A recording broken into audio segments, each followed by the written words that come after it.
No, thank you. Hey, I know, maybe we could build a tower to reach the sky next, huh? Then there's Jim Wallace, a preacher, one of the spiritual advisors to the president. Wallace was in New Zealand, where apparently I'm news over in New Zealand too, telling the people of New Zealand that I am just afraid of social justice and Christians. Well, Glenn Beck is afraid of social justice. He's coming after us, and this is probably a good sign that he's worried about Christians who are really living, preaching and living the gospel of Jesus Christ, which has justice at its core. It's about personal salvation and social justice married together, and that's what he's afraid of. Yeah. No, the Jaguar God kind of spooked me there, but I'm not really spooked by Christians. In fact, I love Christians. I am a Christian. I am a little disappointed with people who distort the gospel of Jesus Christ, but that's for him to work out, you know. But I would hesitate on insisting that government is responsible for feeding and clothing the poor, rather than each of us individually, Jim. Are you then calling for the redistribution of wealth in society? Absolutely, without any hesitation. That's what the gospel is all about. Come on, seriously. You didn't know Jesus was a Marxist.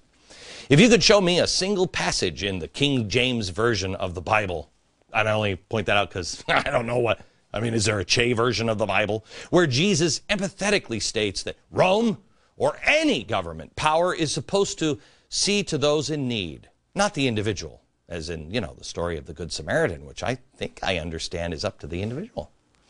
If you could show me that, Jim, I'll join you in your worldwide social justice campaign. But Jimmy, you know you can't, because it's not there. Jesus wasn't about social justice as you define it. He was about equal justice. You know, the let he who is without sin cast the first stone kind of thing. As were our founders. It's so insidious what these people are doing. And now the AFL-CIO, which I go to for all of my spiritual teaching. I go to the unions. They're now in our churches. The National Council of Churches, the United Church of Christ, which is Jeremiah Wright's church. And the AFL-CIO presented their visions for solving the country's protracted jobs crisis. In the coming months, Faith Advocates for Jobs campaign will organize congregational-based unemployment worker support committees. That's great. Are you going to do that, guys? You are great.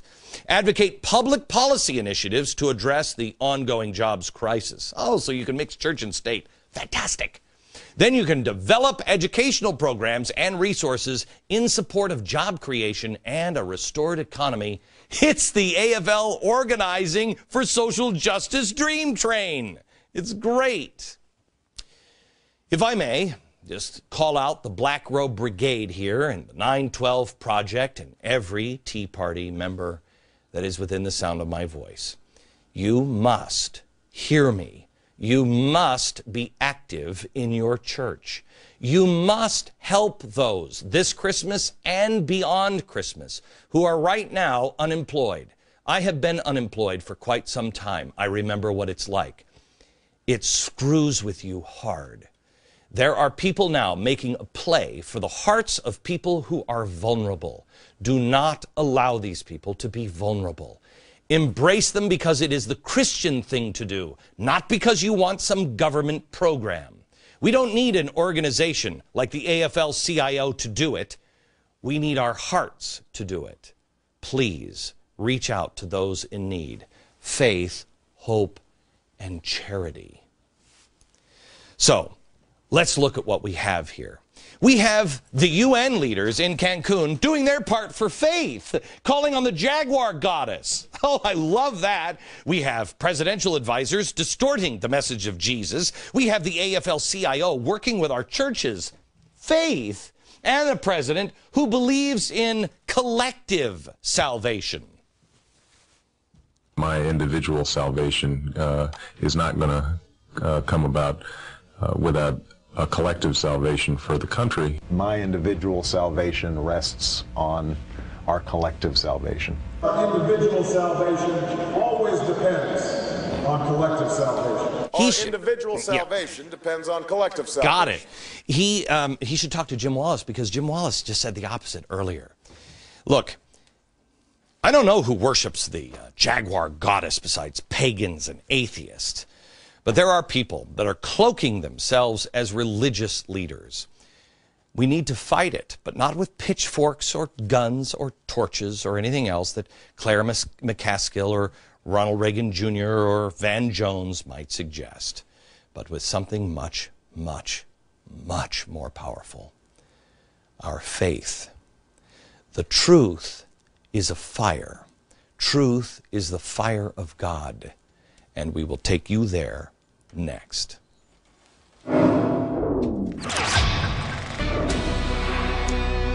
6 months ago, I started something called theblaze.com. It follows a lot of the stories that I talk about, but I want to tell you why I named it The Blaze. We've talked about it several times on this program. The blaze of the burning bush, the one that Moses saw on Mount Sinai, the bush that burned with fire, but the fire did not consume. Then there was the pillar of fire, the same fire that led the Israelites out of Egypt. Benjamin Franklin wanted that fire in the seal. It's right there. There's the pillar. It's the fire of God, which is the fire of truth.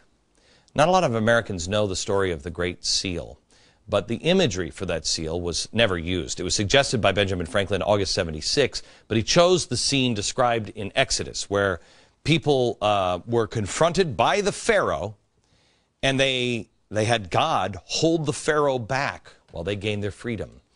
It was depicted in this drawing in 1856. The motto, "Rebellion to tyrants is obedience of God," was a favorite among Jefferson.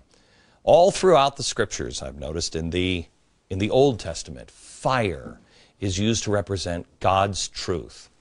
Before 828, I spent almost a year just with Moses and trying to think about all of this stuff, and I realized that truth is a fire that burns. I told you that all lies were going to burn down. That's what's happening with Assange right now in the WikiLeaks. But if you stand with him, I have told you before, in that flame, if you get rid of everything that is untrue in your life and you live an honest life, you will not be consumed. The fire, the blaze, consumes all lies, all untruth, but not truth. God is not on anyone's side. He's not. You need to put yourself in a position to where you're on his side, and the fire of truth will protect you. Ronald Reagan said there are no easy answers, but there are simple ones. When a baseball team is getting their head handed to them, the coach always says, back to the basics. Let's go back to the bases. Well, in a complex world, we need that.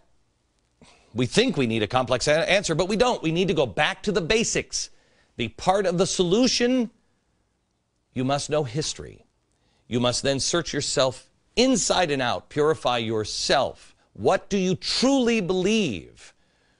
What is worth taking a billy club or a fire hose? You know, you're going to get a billy club in the head. You got to know you believe it. And you must be charitable at all times. You must get involved with your faith. You must realize also that there are millions of Americans just like you. Stand in the blaze. We surround them, not the other way around. Wilmington, Ohio, once named to the list of the best small towns in America, but 2 years ago, Wilmington, they say, was devastated by the economy. The town isn't dead. Instead of looking for a handout, the people have turned to faith, hope, and charity. We're not waiting for someone to come save us. We're going to save ourselves, and we're going to do it together.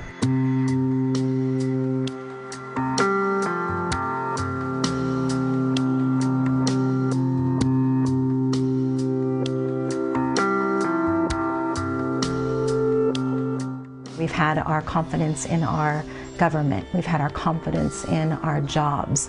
And right now, things seem so uncertain, and really the only thing that's certain right now is God. For our family, for me, that we feel that as part of our relationship with the Lord as being Christians, that we value praying for other people, that we think it's important to lift up other people's needs.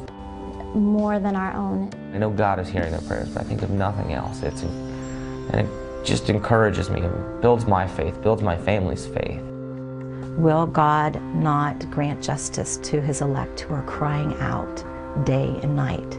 Yes, he will. He'll do that and grant it speedily. That's why we encourage each other. It could have been great heartbreak, and in a sense it was, but heartbreak is always different when you're around people who are going to hold you up, who are going to take care of you.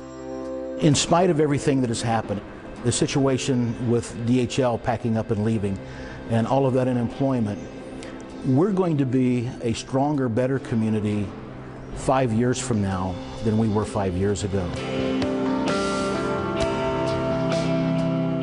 I do believe that God is trying to show an example of his kingdom, and that if a community in times of hardship will love the broken and pull together. We have 32 churches involved. Each church does 1 meal a month. When a girl came in, she had a young child. She came in, desperately needed a job. She had no unemployment, and she didn't know what she was going to do.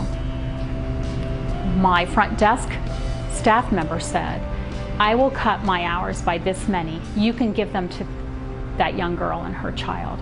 I can do that. It's exciting to see people return and paying it forward to help others, watching them to encourage those who are where they were at one time. I would like to ask you to join me in Wilmington, Ohio on December 15th, where we will celebrate live the spirit of the holiday season. It will be just like America's first Christmas. Go to glennbeck.com/Ohio for more information. From New York, good night, America.